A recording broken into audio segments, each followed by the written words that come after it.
Hello guys, welcome to Bigg Boss plus Malayalam. So നമ്മുടെ weekend എപ്പിസോഡിൻ്റെ റിവ്യൂമായിട്ടാണ് വന്നിരിക്കുന്നത്, ഡേ 13. സോ ഇന്നത്തെ എപ്പിസോഡിൽ മെയിൻലി ലാലേട്ടൻ ആണെങ്കിൽ വന്നിട്ട് അനുവിനെ ഗിസേലിനെയൊക്കെ എന്നിപ്പിക്കുന്നു. എല്ലാവരെയും ആവശ്യമുള്ള കാര്യങ്ങളൊക്കെ പറയുന്നുണ്ട്. അതായത് പിന്നെ ക്ലൂസ് ഒക്കെ കൊടുക്കുന്നുണ്ട്. നല്ലൊരു എപ്പിസോഡായിരുന്നു. ഒത്തിരി അഗ്രസീവായിട്ടൊന്നുമല്ല പറഞ്ഞത്, പക്ഷേ പറയേണ്ട കാര്യങ്ങളൊക്കെ മിക്കവാറും എല്ലാവരുടെ അടുത്തും പറഞ്ഞതായിട്ട് ഫീൽ ചെയ്യുന്നു. എല്ലാവർക്കും ആവശ്യമുള്ള ക്ലൂസൊക്കെ അത്യാവശ്യം കൊടുത്തിട്ടുണ്ട്. അപ്പം എപ്പിസോഡ് സ്റ്റാർട്ട് ചെയ്ത് ലാലേട്ടൻ എൻട്രി എല്ലാവരും വെൽക്കം ചെയ്യുന്നു. പക്ഷേ അടിപൊളി ഒരു പൂക്കളുള്ള ഷർട്ടുമൊക്കെ ഇട്ടിട്ടാണ് ലാലേട്ടൻ എൻട്രി ചെയ്യുന്നത്. അത് കഴിഞ്ഞിട്ട് ആ ലാസ്റ്റ് വീക്കിലെ ഹൈലൈറ്റ്സ് ഒക്കെ കാണിക്കുന്നു. പിന്നെ എന്നിട്ട് അത് കഴിഞ്ഞിട്ട് ഹൈലൈറ്റ്സ് കാണിച്ച് കഴിഞ്ഞിട്ട് കഴിഞ്ഞ ദിവസം നടന്നൊരു ഇത് കാണിക്കുന്നു. അതായത് അനീഷ് ഷാനവാസിൻ്റെ ഒരു ഒരു സെഗ്മെൻറ്റാണ് കാണിക്കുന്നത്. അപ്പോൾ അനീഷാണ് പോയി മരക്കെഴുത എന്നോടല്ലേ പറഞ്ഞ് എഴുന്നേറ്റ് ഇത് പഠിക്കും. അപ്പം ഷാനവാസിന് ദേഷ്യം വരുന്നു. മര്യാദയ്ക്ക് നീ സംസാരിക്കണം എന്നൊക്കെ പറഞ്ഞ് ഷാനവാസ് പറയുന്നുണ്ട്. നിനക്ക് മാന്യതയില്ല. എന്നിട്ട് അങ്ങോട്ടും ഇങ്ങോട്ട് തലേനെ കൊണ്ട് അങ്ങോട്ട് അടിക്കുന്നുണ്ട്. എന്തൊക്കെയോ അവർ തമ്മിൽ അത് പറയുന്നുണ്ട്. പിന്നെ അത് കഴിഞ്ഞിട്ട് അങ്ങനെ അത് പോകുന്നു. അത് കഴിഞ്ഞിട്ട് പിന്നെ കാണിക്കുന്നത് ഗിസേലും അഭിലാഷും കൂടെ സംസാരിക്കുന്നത്. അതായത് അഭിലാഷ് ഒരു കോംപ്രമൈസ്, ഒരു മിഡിൽമാനായിട്ട് നിന്നിട്ട് ഗിസേലിൻ്റെ അടുത്ത് പറയുന്നത്, നിങ്ങൾ ഇങ്ങനെ വെച്ച് മുന്നോട്ട് കൊണ്ടുപോകാതെ അത് കോംപ്രമൈസ് ചെയ്യണം, അനുവിൻ്റെ അടുത്ത് പോയി കോംപ്രമൈസ് ചെയ്യണം എന്നൊക്കെ പറയുന്നത്. അപ്പോൾ ജിസേൽ ഓക്കെയാണ്, ഞാൻ കോംപ്രമൈസ് ചെയ്യാമെന്നൊക്കെ പറയുന്നത്. അപ്പോൾ അഭിലാഷ് പറഞ്ഞു ഞാൻ പോയി അനുവിൻ്റെ അടുത്ത് സംസാരിക്കാമെന്ന് പറഞ്ഞിട്ട് അനുവിൻ്റെ അടുത്ത് പോയി സംസാരിക്കുന്നു. അപ്പോൾ അനുവിനോട് പറയുന്നു ജിസേലാണെന്നുണ്ടെങ്കിൽ തെറ്റൊക്കെ അക്സെപ്റ്റ് ചെയ്യുന്നുണ്ട്, സംസാരിക്കാൻ താല്പര്യമുണ്ട്, അത് കോംപ്രമൈസ് ആക്കാൻ താല്പര്യമുണ്ട്. അപ്പോൾ അനു പറയുന്നു എനിക്ക് താല്പര്യമില്ല എന്നൊക്കെ പറഞ്ഞ് അത് അവിടെ നിൽക്കുന്നു. അത് കഴിഞ്ഞിട്ട് പിന്നെ കാണിക്കുന്ന എല്ലാവരും മറ്റേ ലാലേട്ടൻ്റെ എപ്പിസോഡിന് വേണ്ടി ഒരുങ്ങുന്നതാണ്. എല്ലാവരും നല്ല അടിപൊളിയായിട്ടൊക്കെ ഒരുങ്ങുന്നുണ്ട്. മറ്റേ മേക്കപ്പ് ഒന്നും ഇല്ലാതിരുന്നിട്ട് എല്ലാവരും മേക്കപ്പ് ഇട്ട് കഴിഞ്ഞപ്പോൾ നല്ല ഭംഗിയുണ്ടായിരുന്നു. അത് കഴിഞ്ഞിട്ട് പിന്നെ ലാലേട്ടനെ വീട്ടുകാരെ കാണുന്നതാണ്. അപ്പം ലാലേട്ടൻ എല്ലാവരോടും പറയുന്നത്, നന്നായിട്ട് നിങ്ങൾ ലാസ്റ്റ് വീക്ക് കളിച്ചു, മിഡ് വീക്ക് എവിഷനൊക്കെ നന്നായിട്ട് കളിച്ചു. എന്നിട്ട് ഓരോരുത്തരോട് ചോദിച്ചു. എന്നിട്ട് അനീഷിനോട് ചോദിച്ചു എങ്ങനെയുണ്ട് മിഡ് വീക്ക് എവിഷൻ ടാസ്ക് ഒക്കെ എങ്ങനെ കളിക്കാൻ പറ്റി. അനീഷ് പറഞ്ഞാൽ എനിക്ക് സമർത്ഥമായി കളിക്കാൻ പറ്റി എന്നൊക്കെ പറയുന്നുണ്ട്. സരിക പറയുന്നുണ്ട് നല്ല ഗെയിമായിരുന്നു, എൻ്റെ സഹായികളൊക്കെ നല്ലതായിരുന്നു. രേണു അതുപോലെ തന്നെ പറയുന്നു സഹായികളൊക്കെ നല്ലതായിരുന്നു, അവർ എല്ലാം ഹെൽപ്പ് ചെയ്തു. രേണ ഫാത്തിമ അതുപോലെ പറഞ്ഞു ഹെൽപ്പേഴ്സൊക്കെ നന്നായിട്ട് കളിച്ചു. അനീഷ് പിന്നെ പറഞ്ഞു മറ്റേ അനീഷിൻ്റെ. അപ്പോൾ ലാലേട്ടൻ ചോദിക്കുന്നുണ്ട് ചിലർക്കൊക്കെ ആണെന്നുണ്ടെങ്കിൽ പരാതി ഉണ്ടായിരുന്നല്ലോ മറ്റേ കൂട്ടാളികളെ പറ്റിയത്. അപ്പം അനീഷ് പറയുന്നു തക്കോലിൻ്റെ ഗെയിം ഉണ്ടല്ലോ, തക്കോലിൻ്റെ ഗെയിമിൽ ശരത്താണെന്നുണ്ടെങ്കിൽ ശരിക്കും കളിച്ചില്ല എന്നുള്ളൊരു ഇത് അനീഷ് അവിടെ പറയുന്നുണ്ട്. പിന്നെ അപ്പോൾ അനു ശരത്ത് എഴുന്നേറ്റിട്ട് പറയുന്നു, അവരുടെ വിഷമം പറയുന്നുണ്ട്, അവർ മാക്സിമം ട്രൈ ചെയ്തു, ആദ്യത്തെ ഒരു ഗെയിമിൽ അവർക്ക് നന്നായിട്ട് പെർഫോം ചെയ്യാൻ പറ്റിയില്ല. അപ്പോൾ അവർ തന്നെ പറഞ്ഞു നമുക്ക് കഴിക്കാൻ പറ്റില്ല, എങ്ങനെ നമുക്ക് അനീഷിനെ മുന്നോട്ട് കൊണ്ടുവരണമെന്ന് പറഞ്ഞിട്ട് അവർ കളിച്ച വിഷയം. എന്നിട്ട് ലാസ്റ്റിൽ അതിൻ്റെ മാക്സിമം എഫേർട്ട് എടുത്തിട്ട് അത് അംഗീകരിക്കാത്തതുകൊണ്ട് അവർക്ക് ഭയങ്കര വിഷമമുള്ളതായിട്ട് അവർ പിന്നെ പറയുന്നുണ്ട്. പിന്നെ ബിന്നിയോട് ചോദിക്കുന്നുണ്ട്, കാരണം മറ്റേ സരികയുടെ കേസിൽ ബിന്നി സരികയാണെന്നുണ്ടെങ്കിൽ ബിന്നിനെ ഇത് പറഞ്ഞായിരുന്നല്ലോ. അപ്പം ബിന്നി പറയുന്നുണ്ട് എനിക്ക് ഭയങ്കര വിഷമമായി, സെലക്ഷൻ തെറ്റായി പോയി എന്ന് പറയുന്നത് എനിക്ക് ഭയങ്കരമായിട്ട് വിഷമമായി. എന്നിട്ട് ആദിലാനൂറെ കണ്ടിട്ട് ലാലേട്ടൻ പറയുന്നത് പൂമ്പാറ്റ നല്ല ഭംഗിയായിട്ടുണ്ടല്ലോ എന്നൊക്കെ ലാലേട്ടൻ പറയുന്നുണ്ട്. അവരുടെ ഡ്രസ്സ് അത് കഴിഞ്ഞിട്ട് പിന്നെ ഡ്രസ്സിൻ്റെയും മേക്കപ്പിൻ്റെയും കാര്യങ്ങളെ പറ്റിയൊക്കെ പറയുന്നുണ്ട്. ഗെയിം കളിച്ച് ജയിച്ച് നിങ്ങൾ എടുക്കണം, നിങ്ങൾക്ക് ഡ്രസ്സ് തരണമെന്ന് എനിക്ക് ആഗ്രഹമുണ്ട്, പക്ഷേ പ്രേക്ഷകരും പറയുന്നുണ്ട്, പക്ഷേ നിങ്ങൾ ഗെയിം കളിച്ച് തന്നെ അത് എടുക്കണമെന്ന് പറയുന്നുണ്ട് മേക്കപ്പിനെ പറ്റി. അപ്പോൾ അത് കഴിഞ്ഞിട്ട് പിന്നെ അനീഷാണ് ലാസ്റ്റ് ടാസ്കിനെ പറ്റി പറയുന്നുണ്ട്. മിഡ് വീക്ക് വിഷൻ്റെ ലാസ്റ്റ് ടാസ്കിൽ ഒനിലിനെ പുള്ളി തോപ്പിച്ചിട്ടുണ്ടല്ലോ. അപ്പോൾ അത് പുള്ളി പറയുന്നത് ഞാൻ എൻ്റെ മാക്സിമം എനിക്ക് ജയിക്കാൻ വേണ്ടി എനിക്ക് സസ്പെൻഷന് പോകാൻ താല്പര്യമില്ല, അതുകൊണ്ട് അതിനുവേണ്ടി ഞാൻ മാക്സിമം ട്രൈ ചെയ്തു എന്നൊക്കെ അനീഷ് പറയുന്നുണ്ട്. പിന്നെ അത് ലാലേട്ടൻ പറയുന്നുണ്ട്, ഇവിടെ നിങ്ങൾ മറ്റേ ഹനീഷിനോടും ജിസേലിനോടും ആര്യനോടും പറയുന്നുണ്ട്, നിങ്ങളാണല്ലോ ഇംഗ്ലീഷ് ടോക്ക് ചെയ്യുന്നത്, വന്ന് അനീഷും ഇവർ രണ്ടുപേരും പറയുന്നത് കേട്ടിട്ടാണ് ഇംഗ്ലീഷ് സംസാരിക്കുന്നതെന്നൊക്കെ ചോദിക്കുന്നത്, നീ എന്തിനാ അപ്പം ഇനി മലയാളത്തിൽ സംസാരിക്കണം എന്നൊക്കെ പറഞ്ഞിട്ട് അവിടെ പറയുന്നു.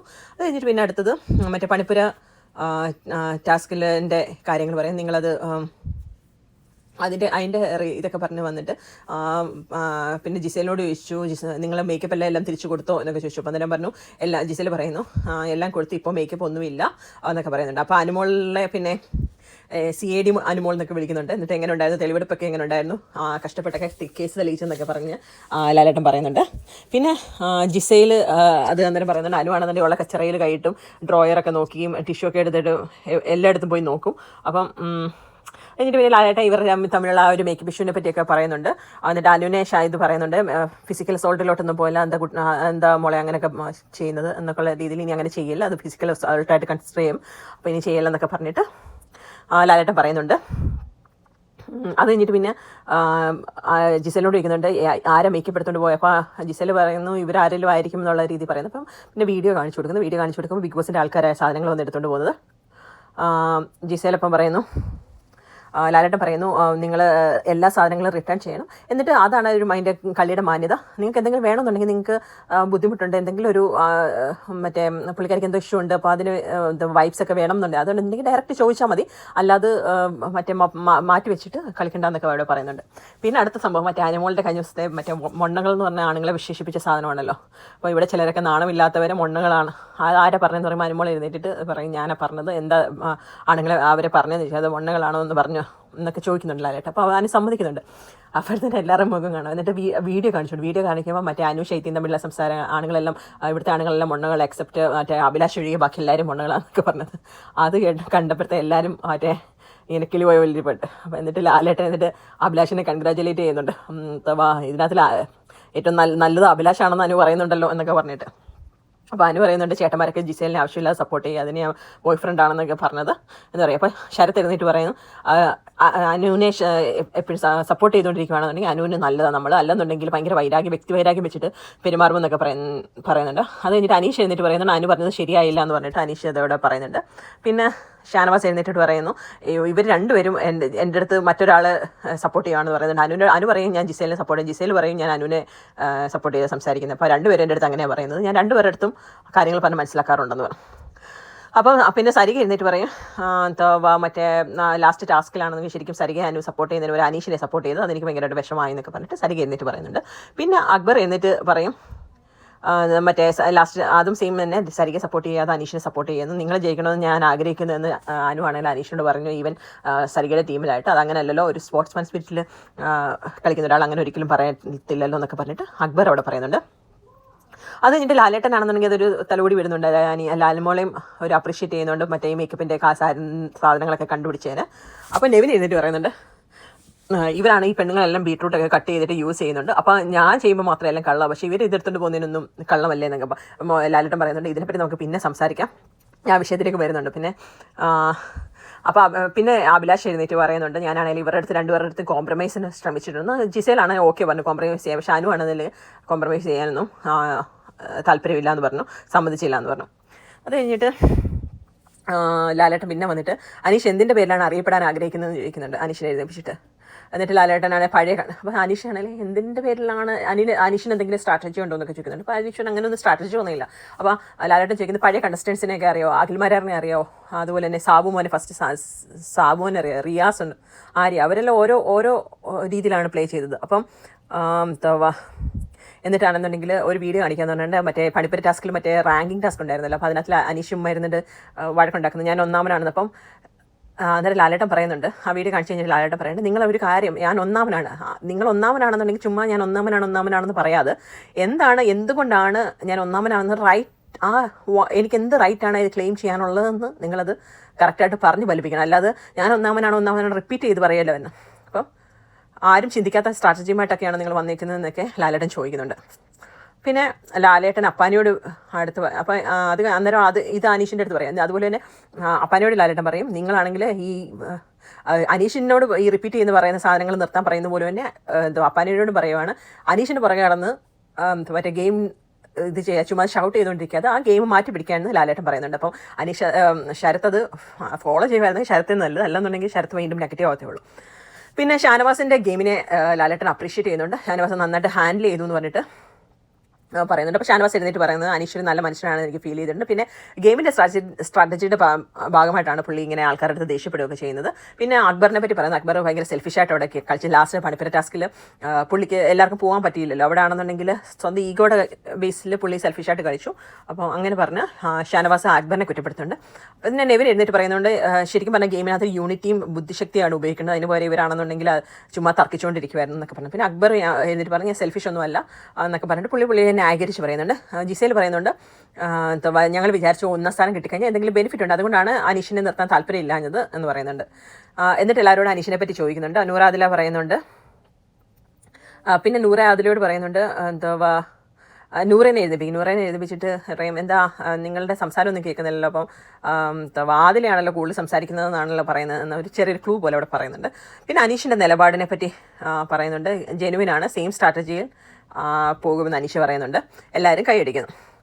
പിന്നെ അടുത്തെന്ന് പറയുന്നത് ലാലേട്ടൻ പറയുന്നുണ്ട് സ്റ്റോർ റൂമിൽ ഒരു ബോർഡ് വെച്ചിട്ടുണ്ട്, അത് എടുത്തിട്ട് വരാൻ പറയാം. അവർ എടുത്തിട്ട് വരുമ്പോൾ star performer of last week അതാണ് ആ ബോർഡിനകത്തിൽ ഇത് മാർക്ക് ചെയ്യേണ്ടത്. ഓരോരുത്തരും വന്ന് അവർക്ക് ഇഷ്ടമുള്ള ഒരു ആൾക്ക് ഒരു സ്റ്റാർ കൊടുക്കണം. ലാസ്റ്റ് വീക്കിൽ നന്നായിട്ട് പെർഫോം ചെയ്തു എന്ന് കരുതിയ ആൾക്ക് സ്റ്റാർ. ആദ്യം അനീഷ് വന്നിട്ട് ഷാനവാസിന് കൊടുക്കും, അഭിലാഷ് വന്നിട്ട് ജിസേലിന് കൊടുക്കും, ഷാനവാസ് വന്ന് ജിസേലിന് കൊടുക്കും, നൂറ ആദില വന്നിട്ട് അനീഷിന് കൊടുക്കും, സരിക വന്നിട്ട് അനീഷിന് കൊടുക്കും, രേണു വന്നിട്ട് അനീഷിന് കൊടുക്കും, ബിൻസി ശരത്ത്, ആര്യൻ ജിസേല, അനു അനീഷ്, ശൈത്യ ആര്യൻ, ബിന്നി അപ്പാനി വന്നിട്ട് അക്ബർ വന്നിട്ട് ജിസേൽ വന്നിട്ട് ആര്യന്, റെന ഫാത്തിമ വന്ന് ജിസേൽ, നെവിൻ വന്നിട്ട് ജിസേൽ. എന്നിട്ട് ലാസ്റ്റിൽ അങ്ങനെ സ്റ്റാർ പെർഫോമർ ജിസേലാവും. സെക്കൻഡ് അനീഷിന് കൊടുക്കും. എന്നിട്ട് ജിസേലിന് ഒരു ഗിഫ്റ്റ് കിട്ടും, മറ്റേ ചോക്ലേറ്റ്, സ്റ്റാറിൻ്റെ ഷേപ്പിലുള്ള ചോക്ലേറ്റാണ്. അപ്പോൾ നെവിൻ പറയും എനിക്കും ഗിഫ്റ്റ് വേണം എന്ന്. അപ്പോൾ ലാലേട്ടൻ പറഞ്ഞാൽ നിനക്ക് ഗിഫ്റ്റ് തരാം എന്ന് പറയാം. അപ്പോൾ ലാസ്റ്റ് വീക്കിലെ ഗിഫ്റ്റ് പോലെ വേണ്ടെന്നൊക്കെ നെവിൻ പറയുന്നുണ്ട്. അപ്പോൾ നെവിൻ പറയുന്നത് എനിക്ക് സർപ്രൈസ് ഒക്കെ ഇഷ്ടമല്ല ലാലേട്ടാ, എനിക്ക് ഗിഫ്റ്റ് വേണമെന്ന്. അപ്പോൾ നെവിനെ ഗിഫ്റ്റ് എടുക്കാൻ വേണ്ടി നെവിന് പണിപ്പുര പ്രവേശനമില്ല. അപ്പോൾ നെവിൻ പറയും എനിക്ക് പണിപ്പുര ഇപ്പം കയറണം, നേരത്തെ എനിക്ക് കയറാൻ ആഗ്രഹമില്ല, എനിക്കിപ്പം കയറണമെന്ന് ആഗ്രഹമുണ്ടെന്ന് പറയും. അപ്പം നെവിനോട് പറയും പണിപ്പുരയിൽ ഒരു ഗിഫ്റ്റ് വെച്ചിട്ട് പോയി എടുത്തിട്ട് വരാൻ. നെവിൻ പോയി മറ്റേ ഓപ്പൺ ചെയ്ത് നോക്കുമ്പോൾ മറ്റേ ഇങ്ങനെ ഫ്ലിക്കറിംഗ് ലൈറ്റ് അതിനകത്തുള്ള പണിപ്പുരയിൽ. അപ്പം എടുക്കാൻ നോക്കുമ്പോൾ പെട്ടെന്ന് മറ്റേ റോബോ ഡോഗ് കഴിഞ്ഞ ദിവസം കാണിച്ചിരുന്ന റോബോ ഡോഗ് ഇല്ല, അപ്പോൾ അതാണ് വരുന്നത്. അതിങ്ങനെ പെട്ടെന്ന് ചാടി വന്നപ്പോഴത്തേന് നെവിൻ പേടിച്ചു. അപ്പോൾ പട്ടി കുറയ്ക്കുന്ന സൗണ്ട് ഉണ്ട്, നെവിൻ പേടിച്ച് പോകുന്നുണ്ട്. എന്നിട്ട് നെവിനോട് ലാലേട്ടൻ പറയും അതിനെ വിളിച്ചിട്ട് റൂമിൽ കൊണ്ട് ഇടപാടാന്നൊക്കെ പറഞ്ഞിട്ട് നെവിൻ വിളിച്ചുകൊണ്ട് പോകുന്ന കാണാൻ നല്ല രസമായിരുന്നു. അവനോട് ഇങ്ങോട്ട് വാടാന്നൊക്കെ പറഞ്ഞിട്ട് ഇങ്ങനെ വന്നിട്ട് ലിവിംഗ് റൂമിലേക്ക് കൊണ്ടു. എന്നിട്ട് ലാലേട്ടൻ പറയുന്നുണ്ട് മറ്റേ പേരിടാൻ പറഞ്ഞിട്ടുണ്ടായിരുന്നല്ലോ മറ്റേ പ്രേക്ഷകരോട്. അപ്പോൾ അങ്ങനെ പേര് കിട്ടിയതിനകത്തുനിന്ന് സ്പൈക്കുട്ടൻ എന്നാണ് നമ്മുടെ പട്ടിയുടെ റോബോ ഡോഗിൻ്റെ പേര്. അപ്പോൾ അത് പറഞ്ഞ ആളുടെ മഞ്ചിമ ഉണ്ണികൃഷ്ണൻ അങ്ങനെ എന്തോ. അപ്പോൾ അവർക്ക് സ്പെഷ്യൽ സമ്മാനം ഉണ്ടാവും എന്നൊക്കെ പറയുന്നുണ്ട്. എന്നിട്ട് പറയും റോബോ ഡോഗ് ഇവിടെ ഉണ്ടാവും, ഇതിനെ തൊടരുത്, നിങ്ങളെ സ്പൈ ചെയ്യാൻ വേണ്ടിയാണ് അവിടെ കൊണ്ടുവരുന്നത്, സ്പൈക്കുട്ടൻ പണി തരുന്ന ആളാണ്. പിന്നെ എന്നിട്ട് പറഞ്ഞ് ഇപ്പം അവനെ തിരിച്ചുവിടാൻ, അവൻ തിരിച്ചു വരും, അവനെ തിരിച്ചു കൊണ്ടുവിടാൻ സ്റ്റോർ റൂമിലേക്ക് കൊണ്ടുവിടാൻ പറയും. അപ്പോൾ അവർ കൊണ്ടുവന്ന് ഷാനവാസും നെവിനൂടെ അതിനെ കൊണ്ടുവന്ന് അങ്ങോട്ട് വിടും. നെവിൻ ഇടയ്ക്ക് പറയാം അവിടെ ഇരിക്കണം എന്നൊക്കെ പറയും. റോബോട്ടൊക്കെ അവിടെ ഇരിക്കുകയൊക്കെ ചെയ്യും, നല്ല രസമുണ്ട്. അത് കഴിഞ്ഞിട്ട് അടുത്ത് പറയുന്നത് 2 അതിഥികൾ ഇപ്പം വരും, വാതിലിൽ അവിടെ പോയി നിൽക്കാൻ പറയും. അപ്പോൾ അവരോട് പോയി നിൽക്കുമ്പോഴത്തേക്ക് മറ്റേ ഓട്ടോയിൽ ഒനീലും സരികയും വരുന്നുണ്ട്. അവർ 48 മണിക്കൂറായിട്ട് മറ്റേ ക്ലോസ് റൂമിലായിരുന്നു. അപ്പോൾ ഒനീൽ വന്നിട്ട് ജയിൽ പോലെയായിരുന്നു ഒരു സാധനം. അപ്പോൾ ശാരിക പറഞ്ഞത് ദുസ്വപ്നങ്ങൾ ആയിരുന്നു കഴിഞ്ഞ ദിവസങ്ങളിലൊക്കെ, അപ്പം ഭയങ്കര ബുദ്ധിമുട്ടായിരുന്നു എന്നുള്ളതൊക്കെ അവർ പറയുന്നുണ്ട്. അത് കഴിഞ്ഞിട്ട് ലാലേട്ടൻ മറ്റേ എലിമിനേഷനെ പറ്റി പറയുന്നുണ്ട്. ഒരാൾ ഇന്ന് പോകും. എന്നിട്ട് ലാലേട്ടൻ്റെ കയ്യിലിരുന്ന കാർഡൊക്കെ കാണിച്ചിട്ട് പറയുന്നുണ്ട് ബിൻസി എവിക്റ്റഡ് ആണെന്ന്. അപ്പോൾ ബിൻസിയോട് പറയും ഓട്ടോയിൽ കയറി പോകാൻ. എല്ലാവരോടും യാത്ര പറഞ്ഞിട്ട് ബിൻസി പോകുന്നുണ്ട്. അപ്പം ബിൻസി പറയുന്നുണ്ട് പോകാൻ പോകുന്നുണ്ട്. അപ്പോൾ ലാസ്റ്റിൽ പുള്ളിക്കാരി കരയുന്നില്ല, കാര്യം അപ്പോൾ അപ്പാനെയൊക്കെ ഭയങ്കര വിഷമവും കരച്ചിലൊക്കെ ഉണ്ട്. അപ്പാനിയുമായിട്ടൊക്കെ നല്ല ക്ലോസ് ആയിരുന്നല്ലോ. അപ്പോൾ അങ്ങനെ പുള്ളിക്കാരി എല്ലാവരോടും യാത്രയൊക്കെ പറഞ്ഞിട്ട് പോയി. അപ്പോൾ സമയമായിട്ട് പോകാൻ തോന്നുന്നില്ല എന്നൊക്കെ പറഞ്ഞിട്ട് ബിൻസി പോകുന്നുണ്ട്. അപ്പോൾ ബിഗ് ബോസ് പറഞ്ഞ് സമയമായി ഇറങ്ങാൻ പറഞ്ഞിട്ടുണ്ട്. എന്നിട്ട് അങ്ങനെ പുള്ളിക്കാരി ഓട്ടോയിൽ കയറി അങ്ങനെ പോകുന്നുണ്ട്. അപ്പോൾ നെവിൻ്റെ സൗണ്ട് ബാക്ക്ഗ്രൗണ്ടിൽ കൂടെ കേൾക്കാം. ഞാൻ തന്നെ നോമിനേറ്റ് ചെയ്തിട്ട് ഞാൻ തന്നെ കരയണമെന്നൊക്കെ ഇങ്ങനെ നെവിൻ ചോദിക്കുന്നുണ്ട്. പിന്നെ ബിൻസി ലാലേട്ടൻ്റെ അടുത്ത് വരുന്നുണ്ട്. അവിടെ ചെന്നപ്പോഴത്തേക്കും പുള്ളിക്കാരിയുടെ കയ്യിൽ നിന്ന് പോയി പുള്ളിക്കാരി കരച്ചിൽ വന്നു തുടങ്ങി. പിന്നെ ഞാനാണെങ്കിൽ വഴക്കാളിയാണ്, പൊതുവേ വഴക്കാളിയാണ്, പക്ഷേ അതെനിക്ക് പുറത്തെടുക്കാൻ പറ്റിയിട്ടില്ല. ഞാൻ ഇപ്പോഴേ പോകുമെന്ന് വിചാരിച്ചൊന്നുമില്ല എന്നൊക്കെ പറഞ്ഞു. പിന്നെ ബിൻസിയുടെ ജേണി, ബിഗ് ബോസ് ഹൗസിലുള്ള ജേണിയൊക്കെ കാണിക്കുന്നു. പിന്നെ വീട്ടുകാരെ കാണിക്കുന്നു. വീട്ടുകാർ ബിൻസി ഇപ്പം കരയുന്നുണ്ട്. എല്ലാവരോടും യാത്രയൊക്കെ പറയുന്നത്, പ്രത്യേകിച്ച് അപ്പാനിയുമായിട്ട് യാത്ര പറയുന്നു. എന്നിട്ട് ബിൻസി പോകുന്നുണ്ട്. എല്ലാവർക്കും അത് കഴിഞ്ഞിട്ട് എല്ലാവർക്കും ബൈ പറഞ്ഞിട്ട് ലാലേട്ടൻ പോകുന്നു. പിന്നെ ടുമോറോ പ്രൊമോയാണ് കാണിക്കുന്നത്. അത് നെക്സ്റ്റ് എലിമിനേഷൻ, അടുത്ത ഇനി ആരാണ് എലിമിനേറ്റ് ചെയ്യാൻ പോകുന്നതെന്നുള്ള ഒരു സസ്പെൻസ് ഇട്ടിട്ടാണ് അടുത്ത പ്രൊമോ കാണിക്കുന്നത്. ഇത്രയുമായിരുന്നു എപ്പിസോഡ്, വീക്കെൻഡ് എപ്പിസോഡ്. അപ്പം ഇന്നത്തെ റിവ്യൂ ഇഷ്ടപ്പെട്ടെന്ന് വിചാരിക്കുന്നു. ഇഷ്ടപ്പെട്ടെങ്കിൽ സബ്സ്ക്രൈബ് ചെയ്യുക, ലൈക്ക് ചെയ്യുക. Thank you so much.